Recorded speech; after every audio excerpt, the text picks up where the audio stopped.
is the second son of Lord Rickard Stark of Winterfell and the Warden of the North. When his father and brother was murdered by King Aerys, young Ned was unprepared. He was a second son, so his elder brother Brandon had been raised since childhood. In the ways of rule and lordship, he sat at his father's side as any heir would to ensure that when the time came, they were ready to take on the responsibilities of being lord. Being a second son, Ned had very little of the same training, but given his success as a lord during the rebellion and in the 100 years since, it is very clear that Jon Arryn did enough to mold the young Ned into a competent ruler. Even so, this rise to lordship was very sudden,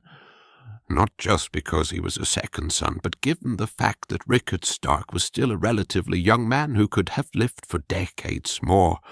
while the North would mostly remain loyal to House Stark since they consolidated their power in the North during the Age of the First Men. Given the uncertain political situation in the South and the idea of open rebellion, there was some fear Ned may not have the full support of some of his more troublesome northern lords,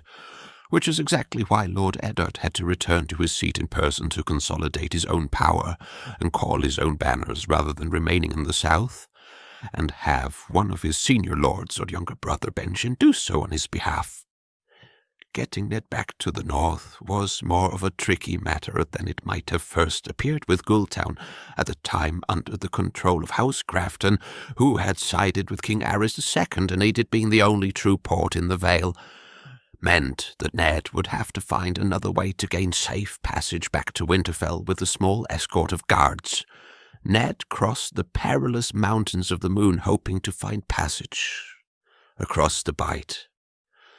Ned and his guard took the high road to the Fingers. After many days of hard travel, Ned hired a local fisherman, promising him a bag of silver to take him across the Bight to White Harbour, the only true city in the North, and the seat of one of House Stark's most loyal bannermen, House Mantley. But the weather in the Bight is unpredictable at the best of times, and shortly after setting off, Ned's small fishing boat was caught in a savage storm, the likes that had not been seen in a generation. The fisherman drowned, but Ned and the fisherman's daughter survived the ordeal and found safety and shelter on the Three Sisters, a small set of islands in the center of the Bight where they would wait for calmer weather. This nameless fisherman's daughter would become the subject of much speculation and rumor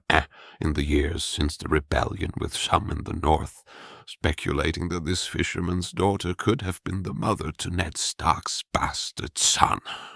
However,